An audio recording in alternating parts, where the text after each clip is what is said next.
नमस्कार दोस्तों, अल्फाज डायरी बाय डीएस में आपका स्वागत है। रिच डैड पुअर डैड, इस बुक का आपने नाम तो सुना ही होगा। ये बुक हमें सिखाती है कि हम गरीबी से कैसे बाहर आएं, हम अमीर कैसे बने। तो इस बुक की मैंने आपको पूरी समरी सुनाई है, जैसी बुक में लिखी है बिल्कुल वैसी ही।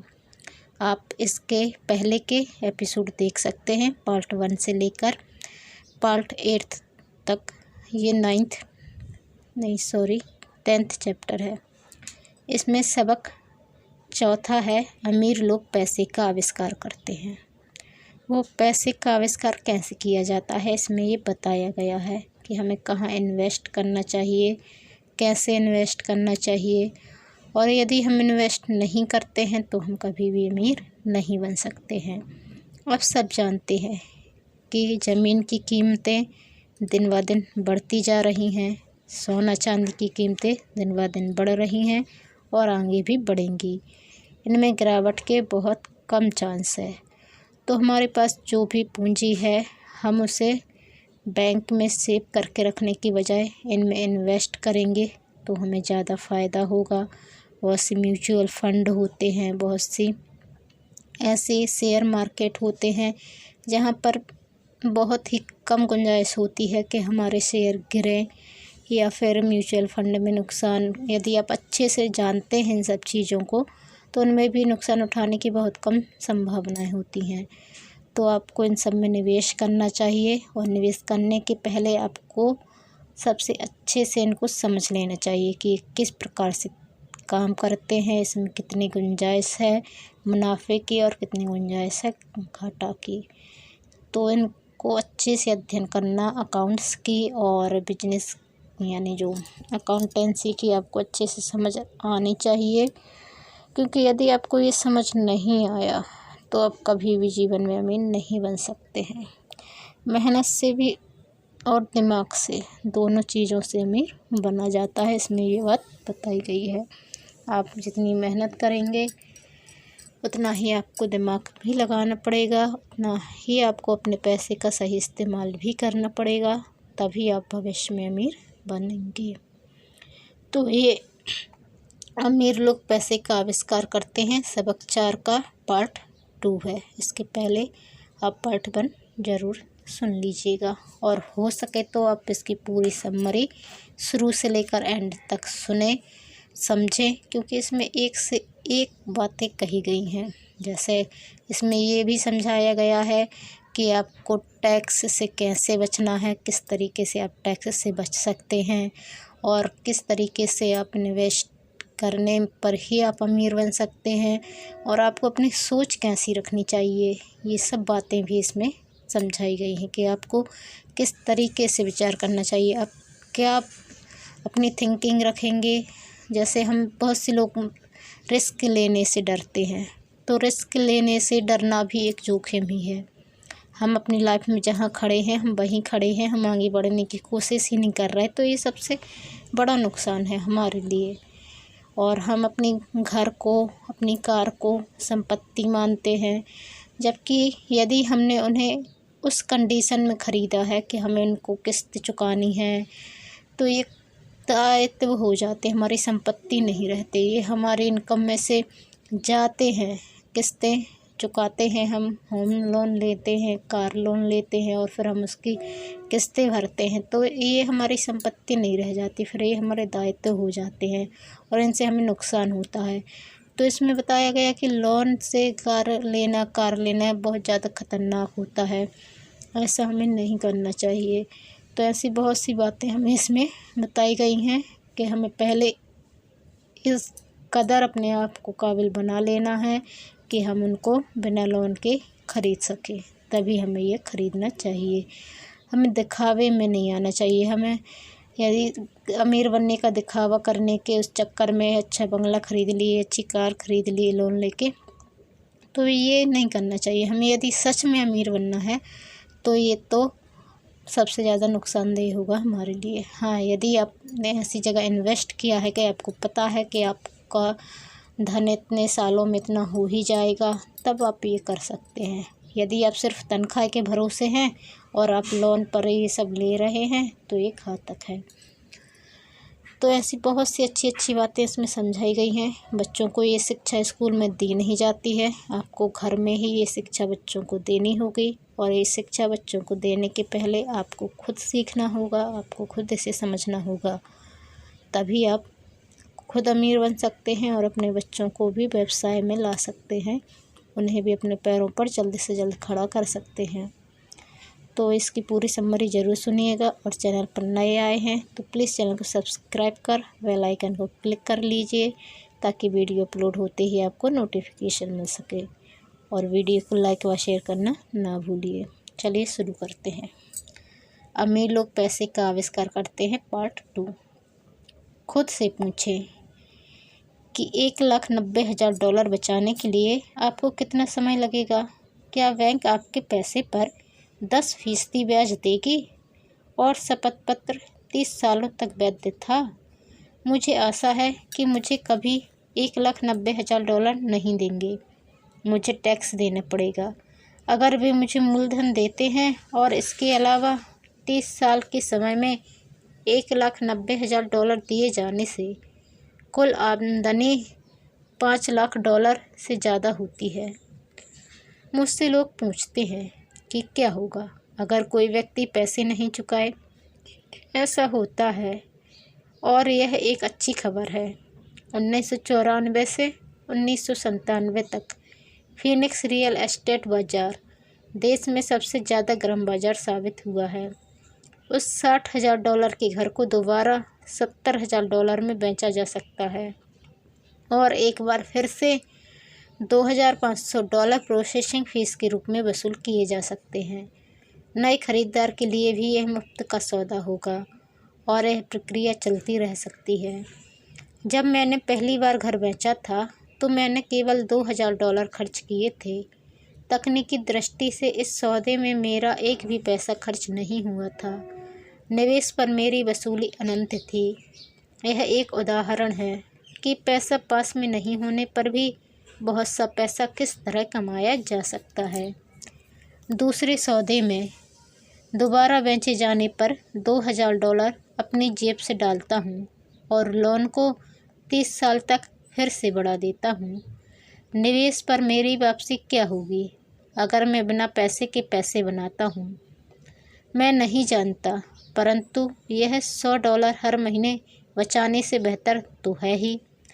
$100 हर महीने दरअसल $150 प्रति माह की रकम है, क्योंकि 40 साल तक इस पर 5% का टैक्स लग चुका है और एक बार फिर आप पर 5% टैक्स लगता है। यह करना बहुत बुद्धिमानी की बात नहीं है। यह सुरक्षित हो सकता है, परंतु यह स्मार्ट नहीं है। आज 1997 में जब मैं यह पुस्तक लिख रहा हूँ तो बाज़ार की स्थितियाँ 5 साल पहले की स्थिति से पूरी तरह अलग हैं। फीनिक्स का रियल एस्टेट बाज़ार पूरे अमेरिका की ईर्ष्या का केंद्र बना हुआ है। जो घर उस समय हमने $60 में बेचे थे, आज उनकी कीमत $1,10,000 हो चुकी है। अब भी ऐसे मौके हैं, परंतु अब उनकी खोज करने में मुझे बहुत समय और पैसा खर्च करना पड़ेगा। वे दुर्लभ हैं, परंतु आज हज़ारों खरीदार इन सौदे की तलाश में भटक रहे हैं और बहुत कम समझदारी भरे मौके मौजूद हैं। बाज़ार बदल चुका है। यह आगे बढ़ने का समय है और संपत्ति वाले कॉलम में दूसरे मौके ढूंढने का समय है। आप यह ऐसा नहीं कर सकते। यह कानून के खिलाफ है। आप झूठ बोल रहे हैं। मैं इस तरह की प्रतिक्रियाओं को ज़्यादा सुनता हूँ। और क्या आप मुझे ऐसा करने का तरीका बता सकते हैं? यह आग्रह कम सुनता हूँ। गणित आसान है। आपको इसमें बीजगणित या कैलकुलेटर की ज़रूरत नहीं है। मैं ज़्यादा इसलिए नहीं लिखता क्योंकि एस्क्रो कंपनी कानूनी सौदों को संभालती है और भुगतान की सेवा को भी। मुझे छत ठीक करवाने या टॉयलेट ठीक करने का झंझट भी नहीं उठाना पड़ता, क्योंकि यह काम घर के मालिक का है। यह उनका घर है। कभी कभार कोई पैसा नहीं चुकाता और यह भी अच्छा होता है, क्योंकि उसमें विलम्ब शुल्क मिलता है या वे घर छोड़कर चले जाते हैं और प्रॉपर्टी एक बार फिर से बेच दी जाती है। कोर्ट सिस्टम यह सब संभाल लेता है और हो सकता है यह आपके इलाके में काम ना करे। बाजार की स्थिति अलग हो सकती है, परंतु एक उदाहरण दर्शाता है कि किस तरह एक आसान वित्तीय प्रक्रिया कुछ ही समय में लाखों डॉलर बना सकती है, जिसे बनाने में आपका ज़्यादा पैसा भी नहीं लगता और आपको जोखिम भी कम होता है। यह अनुबंध से बनाए जाने वाले पैसे का उदाहरण है। जिसके पास भी हाई स्कूल तक की शिक्षा है वह ऐसा कर सकता है, परंतु ज़्यादातर लोग ऐसा नहीं करते। ज़्यादातर लोग मेहनत करो और पैसे बचाओ की पुरानी सलाह मानते हैं। लगभग 30 घंटे की मेहनत के बाद लगभग $1,90,000 संपत्ति वाले कॉलम में आ गए और इसके लिए टैक्स भी नहीं देना पड़ा। इनमें से कौन सी सलाह आपको ज़्यादा कठिन लगती है? पहली, कड़ी मेहनत करो, 50% की दर से टैक्स चुकाओ और फिर जो रकम बचती है उसमें से बचत करो। आपकी बचत पर आपको 5% ब्याज मिलता है, जिस पर एक बार फिर टैक्स लगता है। पैसे की समझ विकसित करने का समय निकालो और अपने दिमाग और संपत्ति वाली कॉलम की ताकत का इस्तेमाल करो। इसमें वह समय भी जोड़ लें जो आपको विकल्प नंबर 1 के प्रयोग द्वारा $1,90,000 बचाने में लगता है, क्योंकि समय आपकी सबसे बड़ी संपत्ति है। अब आप समझ सकते हैं कि मैं क्यों चुपचाप अपना सिर हिलाता हूँ जब मैं लोगों को यह कहते सुनता हूँ, मेरा बच्चा स्कूल में अच्छी पढ़ाई कर रहा है और उसे अच्छी शिक्षा मिल रही है। यह अच्छी हो सकती है, परंतु क्या यह पर्याप्त है? मैं जानता हूँ कि उपयुक्त निवेश तकनीक एक छोटी तकनीक है। इसे यह बताने के लिए लिखा गया है कि किस तरह एक छोटी सी रकम बड़ी रकम में बदल सकती है। एक बार फिर मेरी सफलता यह बताती है कि मजबूत वित्तीय नींव कितनी महत्वपूर्ण होती है, जो मजबूत वित्तीय शिक्षा से शुरू होती है। मैंने इसे पहले कहा है और यह इतना महत्वपूर्ण है कि मैं इसे एक बार फिर दोहराना चाहता हूँ। वित्तीय बुद्धि 4 मुख्य तकनीकी दक्षताओं से मिलकर बनती है। पहला, वित्तीय साक्षरता, अंकों को पढ़ने की योग्यता। दूसरा, निवेश की रणनीति, धन द्वारा धन बनाने का विज्ञान। तीसरा, बाजार, मांग और पूर्ति। अलेक्जेंडर ग्राहम बेल ने बाजार को वह दिया जो इसे चाहिए था। यही बिल गेट्स ने भी किया। यह मौका भी बाजार ने दिया था कि $20,000 में कोई मकान खरीदकर उसे $60,000 में बेच दिया जाए, जबकि उसकी असली कीमत $75,000 थी। कोई खरीद रहा था, कोई बेच रहा था। चौथा, कानून, अकाउंटिंग, कॉरपोरेट, स्टेट और नेशनल कानूनों और नीतियों के बारे में जागरूकता।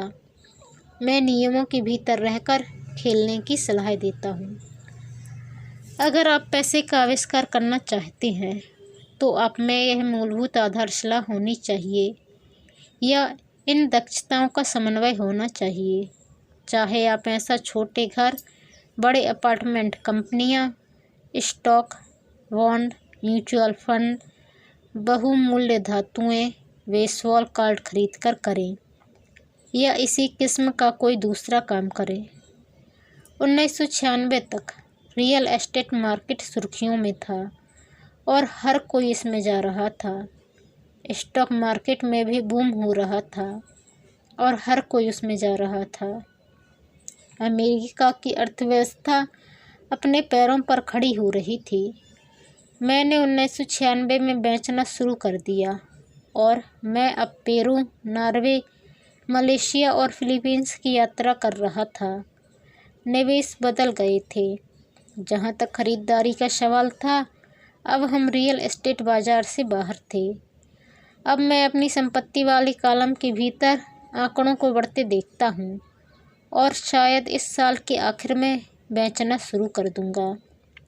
यह कांग्रेस द्वारा पारित किए जाने वाले कानूनी परिवर्तनों पर निर्भर करता है।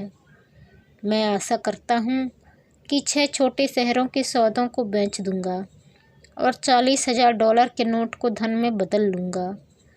मुझे अपने अकाउंटेंट को बुलाकर उसे कहना पड़ेगा कि वह इतनी रकम के लिए तैयार हो जाए और इसे टैक्स से बचाने के तरीके खोजे। मैं सिर्फ आपको इतनी सी बात बताना चाहता हूँ कि निवेश आते जाते रहते हैं, मार्केट घटता बढ़ता रहता है, अर्थव्यवस्थाएं सुधरती बिगड़ती रहती हैं। दुनिया आपको हर दिन जिंदगी के अनूठे अवसर देती रहती है, आपकी ज़िंदगी के हर दिन, परंतु प्राय हम उन्हें देख नहीं पाते हैं।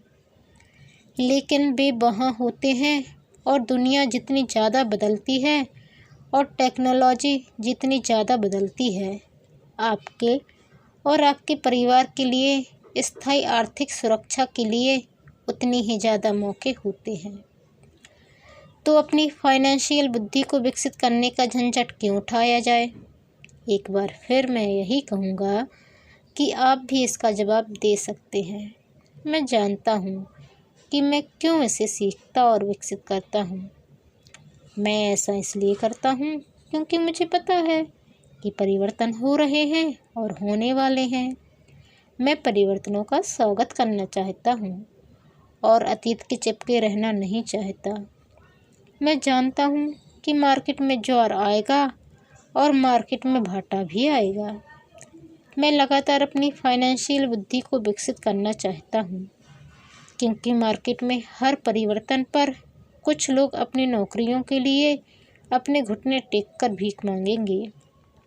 इसी समय कई दूसरे लोग जिंदगी द्वारा दिए गए नींबुओं को लेकर उन्हें करोड़ों में बदल लेंगे। और हमें यह नहीं भूलना चाहिए कि हमें कभी कभार जिंदगी नींबू दे देती है। यही फाइनेंशियल बुद्धि है। मुझसे अक्सर पूछा जाता है कि मैंने नींबुओं को किस तरह करोड़ों में बदला है। व्यक्तिगत रूप से मैं व्यक्तिगत निवेशों के कई और उदाहरण देने में झिझकता हूँ।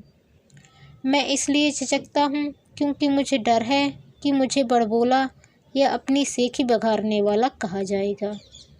यह मेरा इरादा नहीं है।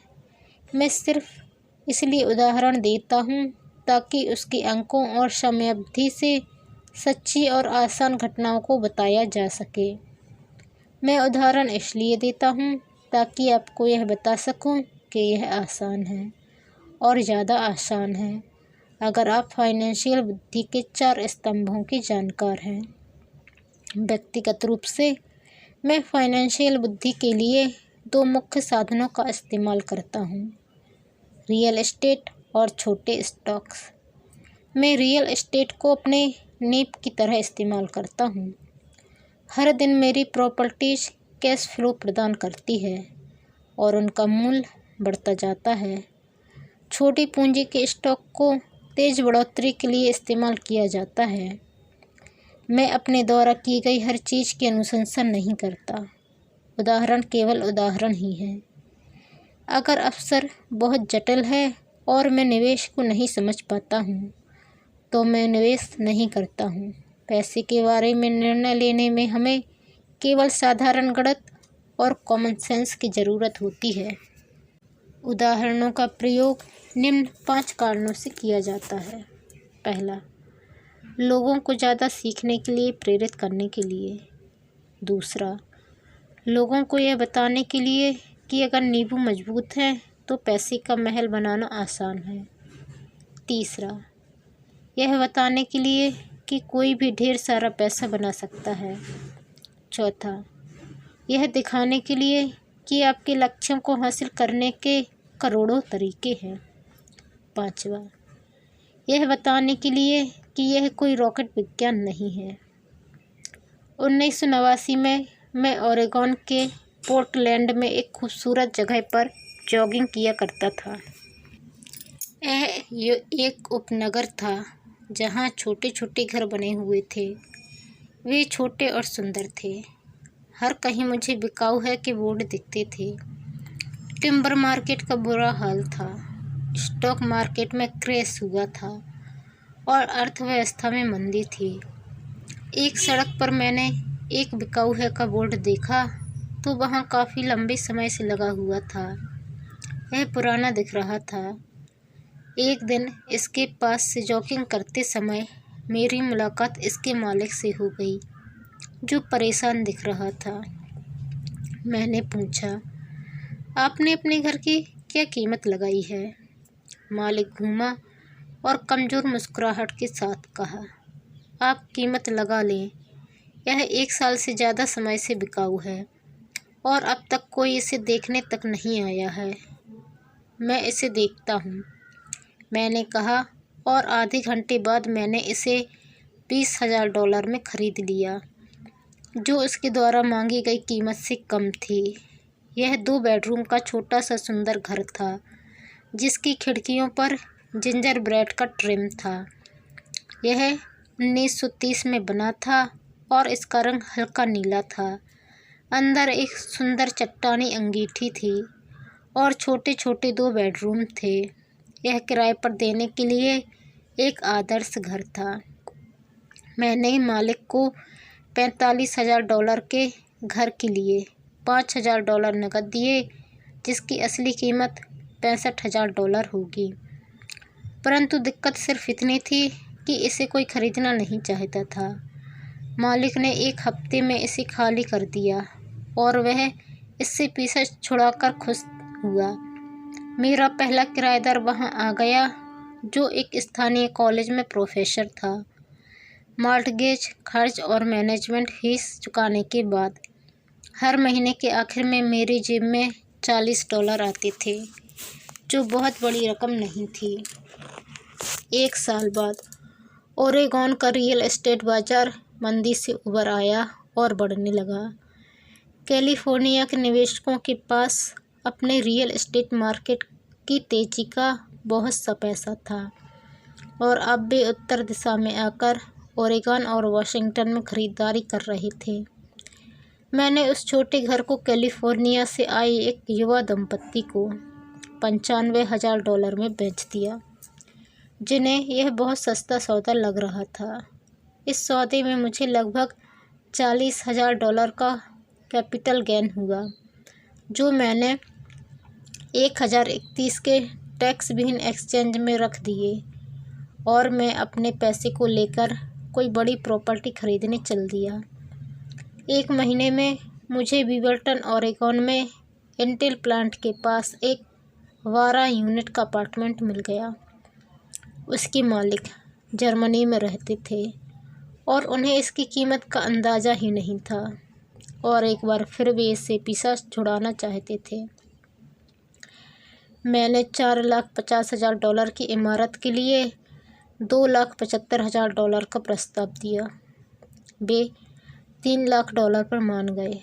मैंने इसे खरीद लिया और इसे 2 साल तक अपने पास रखा। फिर उसी 1031 एक्सचेंज प्रक्रिया का फ़ायदा उठाते हुए मैंने इस इमारत को $4,95,000 में बेच दिया और एरिज़ोना फीनिक्स में एक 30 यूनिट का अपार्टमेंट खरीद लिया।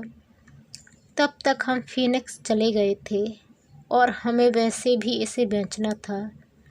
पहले जो हॉल ओरेगन के बाज़ार का था, वही मंदी का माहौल फीनिक्स के रियल एस्टेट मार्केट में देखने को मिला।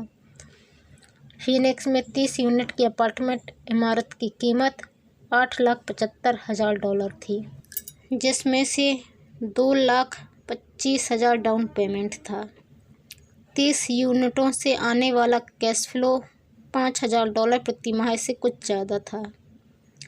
एरिज़ोना का बाज़ार भी बढ़ने लगा और 1996 में एक कोलोराडो के निवेशक ने हमें उस प्रॉपर्टी के लिए $12,00,000 देने का प्रस्ताव रखा। मेरी पत्नी और मैं बेचने पर विचार कर रहे थे, परंतु हमने यह देखने का इंतज़ार किया कि क्या कांग्रेस कैपिटल गेन कानूनों में परिवर्तन करेगी। अगर यह परिवर्तन करती है तो प्रॉपर्टी की कीमत 15 से 20% तक बढ़ जाएगी। इसके अलावा हर महीने $5,000 मिलते रहना अच्छा लगता था। इस उदाहरण में मुद्दे की बात यह है कि किस तरह एक छोटी रकम एक बड़ी रकम में बदली जा सकती है।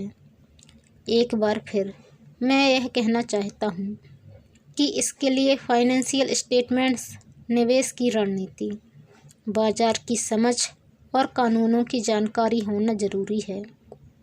अगर लोग इन विषयों के बारे में जानकारी नहीं रखते हैं तो स्पष्ट रूप से भी स्टैंडर्ड सलाह का पालन करेंगे, जो कहती है कि सुरक्षित खेल खेलना चाहिए और सुरक्षित निवेशों में पैसा लगाना चाहिए। सुरक्षित निवेशों के साथ समस्या यह है कि वे अक्सर बहुत कम मुनाफा देते हैं। उन्हें इतना सुरक्षित बना दिया जाता है कि उनसे मिलने वाला मुनाफा कम हो जाता है। ज़्यादातर बड़े ब्रोकरेज हाउसेस जोखिम भरे सौदों से बचते हैं ताकि वे खुद की और अपने ग्राहकों की सुरक्षा कर सकें, और यह नीति समझदारी की भी है। असली गर्म सौदे नौसिखियों को नहीं दिए जाते। प्राय सर्वश्रेष्ठ सौदे उन लोगों के लिए सुरक्षित रखे जाते हैं जो इस खेल को अच्छी तरह समझते हैं, और ये सौदे अमीरों को और भी ज़्यादा अमीर बना देते हैं। वैसे भी इस तरह के जोखिम भरे सौदे नौसिखियों के सामने रखना तकनीकी रूप से गैरकानूनी माना जाता है, परंतु ऐसा भी कभी कभार होता है। मैं जितना ज़्यादा परिष्कृत होता जाता हूँ उतने ही अवसर मुझे मिलते जाते हैं। जिंदगी में फाइनेंशियल बुद्धि विकसित करने का एक और फ़ायदा यह होता है कि इससे आपके सामने ज़्यादा अवसर आते हैं, और आपकी फाइनेंशियल बुद्धि जितनी ज़्यादा बढ़ती जाती है, आपके लिए यह बताना आसान होता जाता है कि कोई सौदा अच्छा है या बुरा। आपकी बुद्धि तत्काल एक बुरे सौदे को पहचान सकती है या एक बुरे सौदे को अच्छे सौदे में बदल सकती है। मैं जितना ज़्यादा सीखता हूँ, और सीखने के लिए अभी बहुत कुछ बाकी है, मैं उतना ही ज़्यादा पैसा सिर्फ इसलिए कमाता हूँ क्योंकि समय के साथ साथ मेरा अनुभव और बुद्धि बढ़ती जाती है। मेरे कुछ दोस्त अब भी सुरक्षित खेल खेल रहे हैं और अपने प्रोफेशन में कड़ी मेहनत कर रहे हैं, परंतु उनकी फाइनेंशियल बुद्धि विकसित नहीं हो पा रही है, जिसे विकसित होने में बहुत समय लगता है। मेरी कुल जमा फिलॉसफी है अपनी संपत्ति वाले कॉलम में बीज बोना। यह मेरा फॉर्मूला है। मैं छोटे पैमाने पर शुरू करता हूँ और बीज बोता हूँ। कुछ बीज उग जाते हैं और कुछ नहीं उगते। हमारे रियल एस्टेट कॉरपोरेशन में हमारे पास करोड़ों डॉलर की प्रॉपर्टी है। यह हमारा अपना RET ईमानी रियल एस्टेट इन्वेस्टमेंट ट्रस्ट है। अब मैं आपको यह पते की बात बताना चाहता हूँ कि इन करोड़ों में से कई प्रॉपर्टीज़ तो $5,000 से $10,000 के निवेश से शुरू हुई थीं।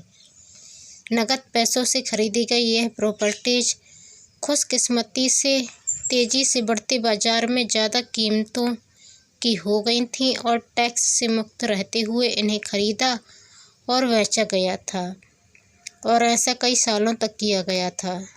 हमारा एक स्टॉक पोर्टफोलियो भी है जिसे मैं और मेरी पत्नी हमारा पर्सनल म्यूचुअल फंड कहते हैं। हमारे कुछ दोस्त हमारे जैसे निवेशकों के साथ ही बिजनेस करते हैं, जिनके पास हर महीने निवेश करने के लिए कुछ अतिरिक्त धन होता है। हम ज़्यादा जोखिम वाली प्राइवेट कंपनियों के शेयर खरीदते हैं जो अमेरिका या कनाडा में स्टॉक एक्सचेंज पर सार्वजनिक होने जा रही हैं। कितनी तेज़ी से धन बढ़ता है, इसका उदाहरण इस तरह देखें। हमने कंपनी के सार्वजनिक होने से पहले 25 सेंट प्रति शेयर की दर पर 1 लाख शेयर खरीदे। 6 महीने बाद जब कंपनी शेयर बाजार में दर्ज हो गई तो उसके शेयर का भाव $2 प्रति शेयर हो गया। अगर कंपनी का प्रबंधन अच्छा है तो कीमतें बढ़ती रहेंगी और स्टॉक $20 प्रति शेयर या इससे भी ज़्यादा होगा।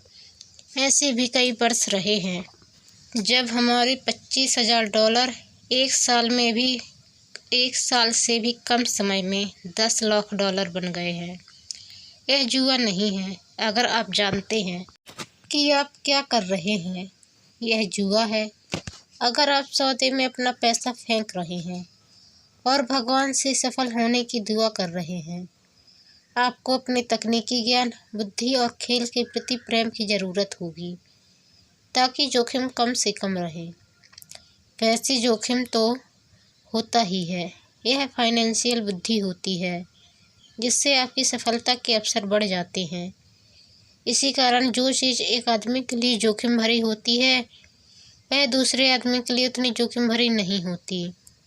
यही वह मूल कारण है जिसकी वजह से मैं लोगों को लगातार प्रेरित करता हूँ कि वे स्टॉक, रियल एस्टेट या दूसरे बाज़ारों में निवेश करने के बजाय फाइनेंशियल बुद्धि में निवेश करें। आप जितने ज़्यादा स्मार्ट होंगे, आपके सफल होने के अवसर उतने ही ज़्यादा होंगे।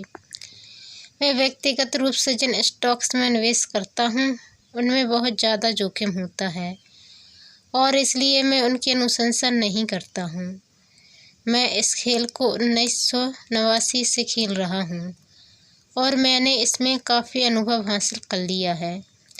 परंतु अगर आप दोबारा पढ़ेंगे कि इस तरह के निवेश ज़्यादातर लोगों के लिए जोखिम भरे क्यों होते हैं, तो आप अपनी ज़िंदगी को अलग तरह से निर्धारित कर सकेंगे, जिससे $25,000 से एक साल में $10 लाख बनाना आपके लिए कम जोखिम भरा होगा। जैसा पहले ही कहा जा चुका है, मैंने जो लिखा है, मैं आपको वैसा करने की सलाह नहीं देता हूँ। मैं सिर्फ आपको यह समझाना चाहता हूँ कि यह आसान है और संभव है। बात इतनी सी है कि औसत आदमी के लिए $1 लाख से ज़्यादा की प्रतिवर्ष आय अच्छी होती है। इसे हासिल करने में ज़्यादा मेहनत भी नहीं लगती। बाज़ार कैसा है और आप कितने स्मार्ट हैं, इस बात पर निर्भर करता है कि आप 5 साल से 10 साल में ऐसा कर सकते हैं। अगर आप अपने खर्च कम रख सकते हैं तो $1 लाख की अतिरिक्त आय आपको सुखद लगेगी, चाहे आप काम कर रहे हों या नहीं।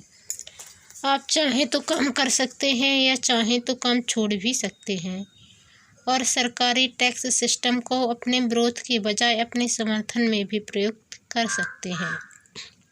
मेरा व्यक्तिगत आधार रियल एस्टेट है। मैं रियल एस्टेट से प्रेम करता हूँ क्योंकि यह स्थायी और धीमी गति से चलने वाली होती है। मैं ठोस आधार को पसंद करता हूँ। कैश फ्लो भी आमतौर पर स्थायी ही होता है और अगर इसे अच्छी तरह मैनेज किया जाए तो इसकी कीमत बढ़ने की भी अच्छी संभावना होती है। रियल एस्टेट की ठोस आधारशिला होने के कारण मैं जोखिम भरे स्टॉक्स खरीदने का खतरा ले सकता हूँ। अगर मुझे स्टॉक मार्केट में खासा मुनाफा होता है तो मैं मुनाफे पर कैपिटल गेंस टैक्स देता हूँ और बची हुई रकम को रियल एस्टेट में लगा देता हूँ ताकि मेरी संपत्ति की नींव और ज़्यादा मजबूत हो जाए। रियल एस्टेट पर एक और बात, मैं दुनिया भर में घूमा हूँ और मैंने हर जगह निवेश करना सिखाया है। हर शहर में मुझे यह सुनने में आया है कि रियल एस्टेट को सस्ते में नहीं खरीदा जा सकता। यह मेरा अनुभव नहीं है। न्यूयॉर्क या टोक्यो में या शहर के से थोड़ा सा दूर ऐसे शानदार मौके हैं जिन्हें ज़्यादातर लोग नज़रअंदाज कर देते हैं। सिंगापुर में जहां अभी रियल एस्टेट की कीमतें बहुत ज़्यादा चल रही हैं, ऐसी बहुत सी प्रॉपर्टीज़ हैं जो चंद मिनटों की ड्राइविंग की दूरी पर हैं। इसलिए जब भी मैं किसी को यह कहते सुनता हूँ, आप यहाँ ऐसा नहीं कर सकते, तो मैं उन्हें यह याद दिलाता हूँ कि शायद आपको यह कहना चाहिए, मैं नहीं जानता कि यहाँ ऐसा कैसे किया जा सकता है। अभी तक महान अफसरों को आपकी आंखें नहीं देख सकती, उन्हें आपके दिमाग से देखा जा सकता है। ज़्यादातर लोग सिर्फ इसलिए अमीर नहीं बन पाते क्योंकि उन्हें यह जानने के लिए फाइनेंशियल प्रशिक्षण ही नहीं मिला होता कि वे अपने सामने पड़े हुए अवसरों को देख सकें और उन्हें पहचान सकें। मुझसे अक्सर पूछा जाता है, मैं शुरुआत कैसे करूं?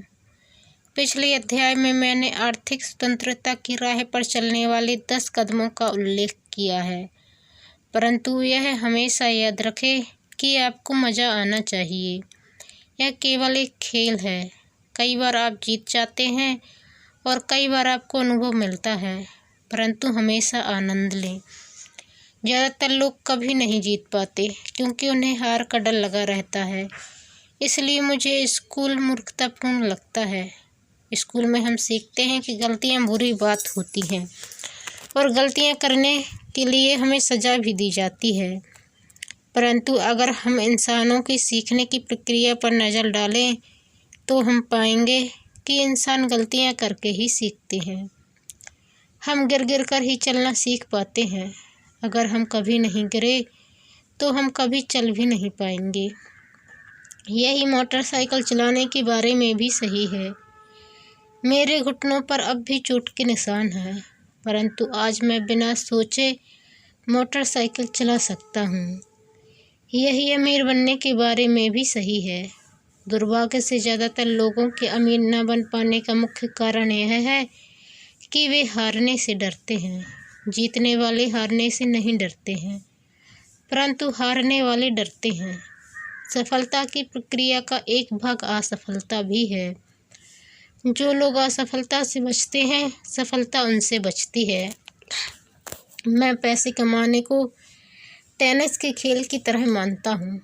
मैं मेहनत से खेलता हूँ, गलतियाँ करता हूँ, गलतियाँ सुधारता हूँ और ज़्यादा गलतियाँ करता हूँ, सुधारता हूँ और इस तरह से मेरा खेल सुधरता जाता है। अगर मैं खेल में हार जाता हूँ तो मैं नेट के पास जाकर अपने विरोधियों से हाथ मिलाता हूँ, मुस्कुराता हूँ और कहता हूँ, अगले शनिवार को मिलेंगे। निवेशक दो तरह के होते हैं। पहले और सबसे आम तरह के निवेशक वे लोग होते हैं जो एक पैकेज में निवेश करते हैं। वे रिटेल आउटलेट में फ़ोन करते हैं, जैसे एक रियल एस्टेट कंपनी या स्टॉक ब्रोकर या फाइनेंशियल प्लानर, और फिर वे कुछ खरीदते हैं। यह एक म्यूचुअल फंड, REIT स्टॉक या बॉन्ड हो सकता है। यह निवेश का एक अच्छा, साफ सुथरा और आसान तरीका है। यह उसी तरह की खरीदारी हो गई जैसे कोई ग्राहक कंप्यूटर स्टोर में जाकर शेल्फ पर रखे कंप्यूटर को खरीद ले। दूसरी तरह के निवेशक वे होते हैं जो निवेशों को बनाते हैं। इस तरह के निवेशक आमतौर पर सौदों को असेंबल करते हैं, जिस तरह कंप्यूटर इंजीनियर कंप्यूटर के पुर्जों को असेंबल करते हैं। मैं यह तो नहीं जानता कि कंप्यूटर के पुर्जों को किस तरह असेंबल किया जाता है, परंतु मैं यह जानता हूँ कि आर्थिक अफसरों के पुर्जों को किस तरह असेंबल किया जा सकता है, या मैं ऐसे लोगों को जानता हूँ जो ऐसा कर सकते हैं। दूसरे किस्म का निवेशक ही प्रोफेशनल निवेशक होता है। कई बार तो पुर्जों को इकट्ठा करने में सालों लग जाते हैं और कई बार वे कभी इकट्ठे नहीं हो पाते। मेरे अमीर डैडी ने मुझे दूसरे किस्म का निवेशक बनने के लिए प्रोत्साहित किया। यह सीखना महत्वपूर्ण है कि पुर्जों को किस तरह असेंबल किया जाए, क्योंकि यहीं पर भारी जीत का मौका होता है, और अगर किस्मत आपके साथ ना हो तो यहीं पर भारी नुकसान का खतरा होता है। अगर आप दूसरे किस्म के निवेशक बनना चाहते हैं तो आपको मुख्य रूप से 3 मुख्य दक्षताएं विकसित करने की ज़रूरत है। पहला, फाइनेंशियल बुद्धि के अलावा इन दक्षताओं की ज़रूरत होती है। पहला, किस तरह ऐसे मौके को खोजें जो दूसरों को दिखाई नहीं देता हो। दूसरे लोग अपनी आँखों से उस मौके को नहीं देख पाएंगे, पर आप अपने दिमाग से उस मौके को देख सकते हैं। उदाहरण के लिए, मेरे एक दोस्त ने एक पुराना घर खरीदा जो दिखने में बुरा सा था। हर एक को हैरत थी कि उसने इसे क्यों खरीदा, परंतु दूसरे को नहीं देख पाए थे, और जो उसने देख लिया था वह यह था कि उस घर के साथ 4 खाली ज़मीन के टुकड़े भी थे। उसने एक कंपनी जाकर पता कर लिया था। घर खरीदने के बाद उसने उसे तोड़ दिया और उन 5 प्लाटों को बिल्डर को बेच दिया। इस सारे सौदे में उसे अपने मूल निवेश से 3 गुना रकम मिली। उसने 2 महीने के काम में $75,000 कमा लिए। यह बहुत ज़्यादा रकम तो नहीं है, परंतु यह न्यूनतम वेतन से भी ज़्यादा ही है और यह तकनीकी रूप से कठिन भी नहीं है। पैसा किस तरह जुटाया जाए? औसत आदमी बैंक जाता है, परंतु इस दूसरे किस्म के निवेशक को यह पता होना चाहिए कि पूंजी किस तरह जुटाई जाए और बिना बैंक जाए कितने तरीकों से पैसा जुटाया जा सकता है। मैंने यह सीखा कि बिना बैंक की मदद लिए घर कैसे खरीदे जा सकते हैं।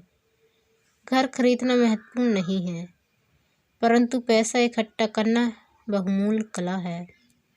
अक्सर मैं लोगों को यह कहते सुनता हूँ, बैंक मुझे कर्ज नहीं दे रही है, या मेरे पास इसे खरीदने के लिए पैसे नहीं हैं। अगर आप दूसरे किस्म के निवेशक बनना चाहते हैं तो आपको यह सीखने की ज़रूरत है, क्योंकि इसी कारण ज़्यादातर लोगों की योजनाएं ठप्प हो जाती हैं। दूसरे शब्दों में, ज़्यादातर लोग सिर्फ इसलिए सौदे नहीं कर पाते क्योंकि उनके पास पैसा नहीं होता। अगर आप इस बाधा को पार कर सकते हैं तो आप ऐसे लोगों से मीलों आगे होंगे जिन्होंने इन दक्षताओं को नहीं सीखा है।